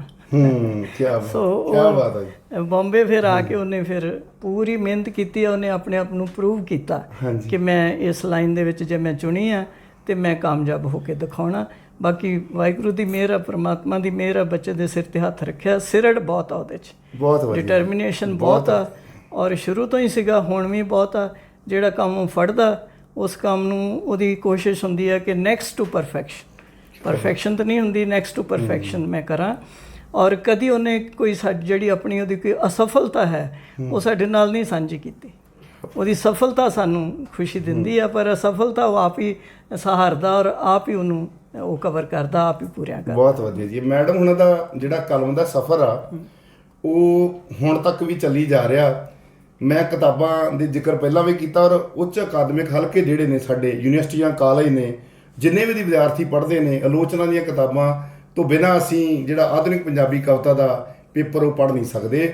ਮੱਧਕਾਲੀ ਸਾਹਿਤ ਦੇ ਉੱਪਰ ਬਹੁਤ ਵੱਡੀ ਪਕੜ ਹੈ, ਗੁਰਬਾਣੀ, ਧਰਮ ਤੇ ਸਾਹਿਤ ਵਰਗੀ ਕਿਤਾਬ ਔਰ ਸੱਭਿਆਚਾਰ ਦੇ ਖੇਤਰ ਵਿੱਚ ਇੱਕ ਫੁੱਲ ਤੋਰੀਏ ਦਾ ਬੜੀ ਜ਼ਿਕਰਯੋਗ ਕਿਤਾਬ ਹੈ ਸਿੱਠਣੀਆਂ ਦੇ ਬਾਰੇ। ਸਿੱਠਣੀਆਂ ਦੇ ਬਾਰੇ 'ਚ, ਪੰਜਾਬੀ ਸਿੱਠਣੀਆਂ ਦੇ ਬਾਰੇ 'ਚ ਅਨੈਲਿਸਿਸ ਔਰ ਨਾਲ ਦੀ ਨਾਲ ਸਿੱਠਣੀਆਂ ਦਾ ਜਿਹੜਾ ਇਕੱਤਰੀਕਰਨ ਕੀਤਾ ਗਿਆ ਵੇ ਖੇਤਰਾਂ ਦੇ ਵਿੱਚ ਵੱਖ-ਵੱਖ ਖੇਤਰਾਂ 'ਚ ਕਿੱਦਾਂ ਗਾਈਆਂ ਬੋਲੀਆਂ ਜਾਂਦੀਆਂ ਨੇ, ਉਹਦਾ ਜਿਹੜਾ ਇਹ ਬਹੁਤ ਵੱਡਾ ਪ੍ਰਮਾਣ ਹੈ। ਸੋ ਉਹਦੇ ਨਾਲ ਨਾਲ ਮੈਡਮ ਹੁਣੀ ਕਵਿਤਾ ਦੇ ਖੇਤਰ ਵਿੱਚ ਬਹੁਤ ਸਰਗਰਮ ਰਹੇ ਨੇ। ਕਵਿਤਾ ਦੀਆਂ ਕਿਤਾਬਾਂ ਤਿੱਖਾਵੰਤ, ਸੁਬਹ ਸੋਚਦੀ ਹੈ ਤੇ ਰਾਗ ਵਿਰਾਗ ਜਿਹੜੀ ਹੁਣ ਇਹਨਾਂ ਦੀ ਕਿਤਾਬ ਆਈ ਸੀ। ਇਹ ਮੈਡਮ ਕਿਤਾਬਾਂ ਦੇ ਨਾਮ ਬੜੇ ਦਾਰਸ਼ਨਿਕ ਜਾਪਦੇ ਨੇ, ਕਿਉਂਕਿ ਤੁਸੀਂ, ਮੈਨੂੰ ਤੁਹਾਡੇ ਸੁਭਾਅ ਦਾ ਪਤਾ ਵਾ ਕਿ ਤੁਸੀਂ ਖੁਦ ਬਹੁਤ ਗੈਰ ਗੰਭੀਰ ਔਰ ਸੰਜੀਦਾ ਅਧਿਆਪਕ ਵੀ ਹੋ ਔਰ ਇਸ ਪਾਸੇ ਬਹੁਤ ਗਹਿਰਾਈ ਨਾਲ ਸੋਚਦੇ ਹੋ। ਕਿਤਾਬਾਂ ਦੇ ਨਾਂ ਜਿਹੜੇ ਉਹ ਬੜੇ ਦਾਰਸ਼ਨਿਕ ਨੇ ਔਰ ਅਸੀਂ ਕਿਤਾਬਾਂ ਦੇ ਨਾਵਾਂ ਤੋਂ ਬਾਅਦ ਇੱਕ ਦੋ ਰਚਨਾਵਾਂ ਜਿਹੜੀਆਂ ਤੁਹਾਡੀਆਂ ਉਹ ਵੀ ਸੁਣਨੀਆਂ ਚਾਹਾਂਗੇ। ਇਹਨਾਂ ਕਿਤਾਬਾਂ ਜਿਹੜਾ ਤੁਹਾਡਾ ਕਾਵ ਸਫ਼ਰ ਆ ਉਹਦੇ ਬਾਰੇ 'ਚ ਥੋੜ੍ਹਾ ਸਾਨੂੰ ਦੱਸ ਕੇ ਤੇ ਆਪਣੀਆਂ ਰਚਨਾਵਾਂ ਸਾਡੇ ਨਾਲ ਸਾਂਝੀਆਂ ਕਰ। ਤਿੱਖਾਵੰਤ ਬਾਣੀ ਦੇ ਵਿੱਚੋਂ ਸ਼ਬਦ ਮੈਂ ਚੁਣਿਆ ਸੀ, ਹਾਂਜੀ, ਜਿਹੜਾ ਨਿਰੰਤਰ ਪਿਆਸ ਦੇ ਵਿੱਚ ਉਹ ਤਿੱਖਾਵੰਤ ਆ। ਹਾਂਜੀ, ਸੋ ਕੁਛ ਇਦਾਂ ਦੇ ਅਨੁਭਵ ਉਹਦੇ ਵਿੱਚ ਹੈਗੇ ਆ। ਹਾਂਜੀ।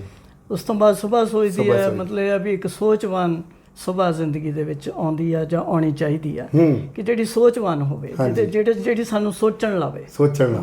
ਤੇ ਅਗਲੀ ਗੱਲ ਰਾਗ ਵੈਰਾਗ ਦੀ ਆ।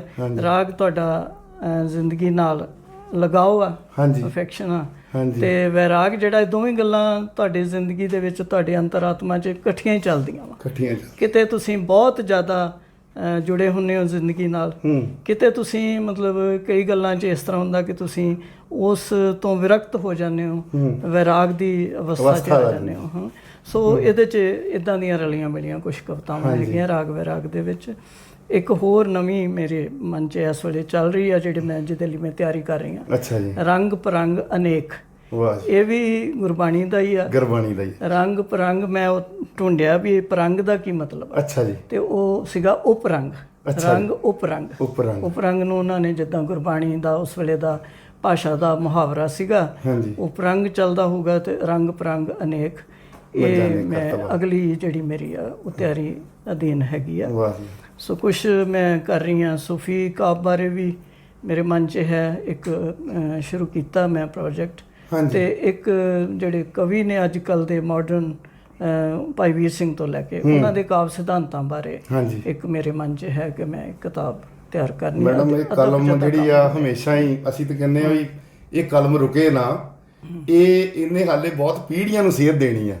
ਪੜ੍ਹ ਚੁੱਕੇ ਆ ਪਰ ਆਉਣ ਵਾਲੇ ਉਹਨਾਂ ਕਿਤਾਬਾਂ ਦੇ ਵਿੱਚੋਂ ਸੇਧ ਲੈਣਗੇ। ਸੋ ਮੈਂ ਚਾਹੁੰਦਾ ਕਿ ਹੁਣ ਤੁਸੀਂ ਸਬੱਬ ਨਾਲ ਸਾਡੇ ਕੋਲ ਹੋ, ਅਸੀਂ ਚਾਹੁੰਦੇ ਹਾਂ ਕਿ ਕਵਿਤਾ ਤੁਸੀਂ ਸਾਨੂੰ ਜ਼ਰੂਰ ਆਪਣੀਆਂ ਜਿਹੜੀਆਂ ਇੱਕ ਦੋ ਕਵਿਤਾਵਾਂ, ਛੋਟੀਆਂ ਕਵਿਤਾਵਾਂ ਸਾਡੇ ਨਾਲ ਸਾਂਝੀਆਂ ਜ਼ਰੂਰ ਕਰੋ ਜੀ। ਤੁਹਾਡੇ ਸਟੂਡੈਂਟ ਔਰ ਪੰਜਾਬੀ ਜ਼ਰੂਰ ਉਸ ਚੀਜ਼ ਨੂੰ ਜਿਹੜਾ ਉਹ ਪਸੰਦ ਕਰਨਗੇ ਜੀ। ਇੱਕ ਉਹਨੂੰ ਗਜ਼ਲ ਤਾਂ ਨਹੀਂ ਮੈਂ ਕਹੂੰਗੀ, ਹੈ ਤੇ ਮੇਰਾ ਰਲਿਆ ਮਿਲਿਆ ਜੇ ਹੁੰਦਾ, ਜਿੱਦਾਂ ਪਾਤਰ ਹੋਰੀ ਕਹਿੰਦੇ ਆ ਕਿ ਅਸਾਂ ਤਾਂ ਡੁੱਬ ਕੇ ਖੂਨ ਵਿੱਚ ਸਦਾ ਲਿਖੀ ਹੈ ਗਜ਼ਲ। ਉਹ ਹੋਰ ਹੋਣਗੇ ਜਿਹੜੇ ਲਿਖਦੇ ਨੇ ਬਹਿਰ ਦੇ ਅੰਦਰ। ਸੋ ਇਦਾਂ ਦਾ ਇੱਕ ਹੈ ਮੇਰਾ ਆਪਣਾ ਜ਼ਿੰਦਗੀ ਦਾ ਕੁਝ ਤਜਰਬਾ ਜਾਂ ਕੁਝ ਜੀਵਨ ਜਾਚ ਹੈ। ਮਿਲੇ ਨੇ ਪੈਰ ਜਦ, ਮਿਲੇ ਨੇ ਪੈਰ ਜਦ, ਫਿਰ ਤੁਰਨ ਤੋਂ ਇਨਕਾਰ ਨਾ ਕਰੀਏ। ਕਿਆ ਬਾਤ। ਮਿਲੇ ਨੇ ਪੈਰ ਜਦ, ਫਿਰ ਤੁਰਨ ਤੋਂ ਇਨਕਾਰ ਨਾ ਕਰੀਏ, ਪਰ ਖਿੱਲਰ ਖਲਾ ਦੇ ਵਿੱਚ ਐਪਰ ਸਫ਼ਰ ਬੇਕਾਰ ਨਾ ਕਰੀਏ। ਖਿੱਲਰ ਖਲਾ ਦੇ ਵਿੱਚ ਐਪਰ ਸਫ਼ਰ ਬੇਕਾਰ ਨਾ ਕਰੀਏ। ਤਪਸ਼ਾਂ ਨੂੰ ਜਰ ਕੇ ਵੀ, ਤਪਸ਼ਾਂ ਨੂੰ ਜਰ ਕੇ ਵੀ ਰਹੀਏ ਜਗਦੇ ਸਦਾ ਮਗਦੇ। ਠੰਡ ਪਾਉਂਦੀ ਲਜ਼ਤ ਦਾ ਕਦੇ ਇਤਬਾਰ ਨਾ ਕਰੀਏ। ਮੱਥਿਆਂ 'ਚ ਜਗਾ ਕੇ ਲੋ ਜਾਂ ਟੱਕਰੀਏ ਹਨੇਰੇ ਨੂੰ। ਮੱਥਿਆਂ 'ਚ ਜਗਾ ਕੇ ਲੋ ਜਾਂ ਟੱਕਰੀਏ ਹਨੇਰੇ ਨੂੰ। ਚਾਨਣ ਦੀ ਵਿਰਾਸਤ ਨੂੰ ਮਿਸਮਾਰ ਨਾ ਕਰੀਏ। ਮਾਰੇ ਡਰਦੇ ਕਰੇ ਸਿਜਦੇ, ਮਾਰੇ ਡਰਦੇ ਕਰੇ ਸਿਜਦੇ, ਹੈ ਰੀਤ ਜ਼ਮਾਨੇ ਦੀ।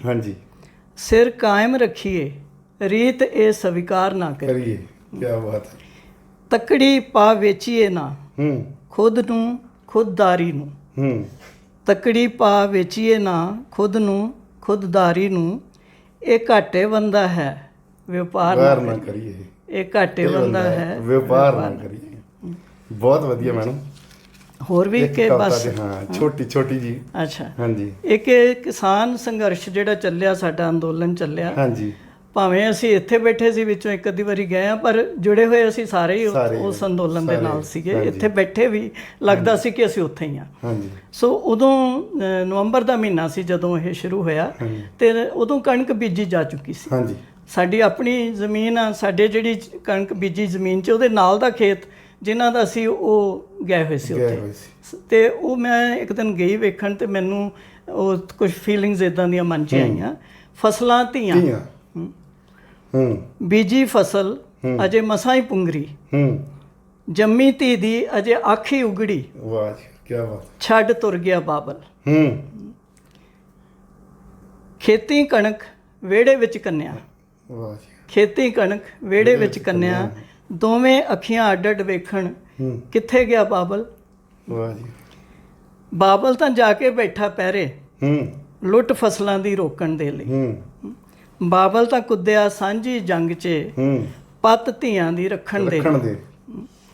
ਲੜੇ ਲੜਾਈ ਨੰਗੇ ਧੜ ਬਾਬਲ, ਰੱਖ ਕੇ ਜਾਨ ਹਥੇਲੀ, ਵੈਰੀ ਜਰਵਾਣਾ ਬੜਾ ਹੀ ਸ਼ਾਤਰ, ਜਾਵੇ ਲੂੰਬੜ ਚਾਲਾਂ ਖੇਲੀ।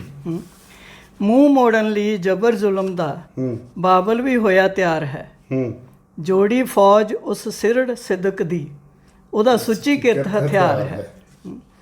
ਚੜ੍ਹਦੀ ਕਲਾ ਮੰਗੇ ਸਭ ਦਾ ਭਲਾ, ਤੇ ਗੁਰੂ ਉਹਦੇ ਅੰਗ ਸੰਗ ਹੈ। ਬਾਬਲ ਦੀ ਪੱਗ ਦਾ ਹੁਣ ਹੋਇਆ ਵੇਖੋ ਕੇਸਰੀ ਰੰਗ ਹੈ। ਤੱਕੋ ਕਿੰਜ ਉਹਦੇ ਯੋਧੇ ਮੁਖ ਤੇ, ਨੂਰ ਅਲੌਕਿਕ ਦਿਸ ਰਿਹਾ ਏ। ਤੱਕੋ ਕਿੰਜ ਉਹਦੇ ਯੋਧੇ ਮੁਖ ਤੇ, ਨੂਰ ਅਲੌਕਿਕ ਦਿਸ ਰਿਹਾ ਏ। ਫਸਲਾਂ ਧੀਆਂ ਦੇ ਉਜਲ ਭਵਿੱਖ ਦੇ, ਲੇਖ ਉਹ ਲਹੂ ਨਾਲ ਲਿਖ ਰਿਹਾ, ਲੇਖ ਉਹ ਲਹੂ ਨਾਲ ਲਿਖ ਰਿਹਾ। ਬਹੁਤ ਹੀ ਵਧੀਆ ਮੈਡਮ ਡਾਕਟਰ ਬਲਜੀਤ ਕੌਰ ਜੀ, ਔਰ ਅੱਜ ਸਾਡੇ ਵਿੱਚ ਆਏ ਨੇ। ਇਹ ਕਲਮ ਹਮੇਸ਼ਾ ਚੱਲਦੀ ਰਹੇ, ਸਾਡਾ ਕਲਮਾਂ ਦਾ ਸਫ਼ਰ ਇਦਾਂ ਹੀ ਵਗਦਾ ਰਹੇ, ਔਰ ਮੈਡਮ ਉਹਨਾਂ ਦੀ ਲੰਮੀ ਉਮਰ ਤੇ ਸਿਹਤਮੰਦ ਜ਼ਿੰਦਗੀ ਦੀ ਕਾਮਨਾ ਕਰਦਾ ਹੋਇਆ ਮੈਂ ਇੱਕ ਵਾਰੀ ਬਹੁਤ ਫਿਰ ਸ਼ੁਕਰੀਆ ਅਦਾ ਕਰਦਾ ਕਿ ਉਹਨਾਂ ਨੇ ਬਹੁਤ ਹੀ ਆਪਣੇ ਕੀਮਤੀ ਪਲਾਂ ਵਿੱਚੋਂ ਸਾਡੇ ਲਈ ਸਮਾਂ ਕੱਢਿਆ, ਔਰ ਅਸੀਂ ਇੱਕ ਵਾਰੀ ਫਿਰ ਵਿਦਿਆਰਥੀ ਬਣ ਕੇ ਉਹਨਾਂ ਦੇ ਸਨਮੁਖ ਹੋਏ ਆ। ਮੈਡਮ ਜੀ ਤੁਹਾਡਾ ਬਹੁਤ ਧੰਨਵਾਦ, ਸ਼ੁਕਰੀਆ ਜੀ। ਤੁਸੀਂ ਵੀ ਅਧਿਆਪਕ ਹੋ, ਤੇ ਮੈਂ ਅਧਿਆਪਕਾਂ ਨੂੰ ਕਹਿੰਦੀ ਹੁੰਦੀ ਕਿ ਚਾਨਣ ਦਾ ਕਬੀਲਾ ਨੇ। ਸੋ ਅਸੀਂ ਆਪਣੀ ਜਿਹੜੀ ਮਸ਼ਾਲ ਆ ਤੁਹਾਨੂੰ ਫੜਾਈ ਆ। ਸ਼ੁਕਰੀਆ। ਤੁਸੀਂ ਵੀ ਇਹੋ ਹੀ ਪੂਰਨੇ ਪਾਓ ਤੇ ਆਉਣ ਵਾਲੀਆਂ ਨਸਲਾਂ ਲਈ ਰਾਹ ਦਸੇਰੇ ਬਣੋ। ਧੰਨਵਾਦ, ਬਹੁਤ ਸ਼ੁਕਰੀਆ।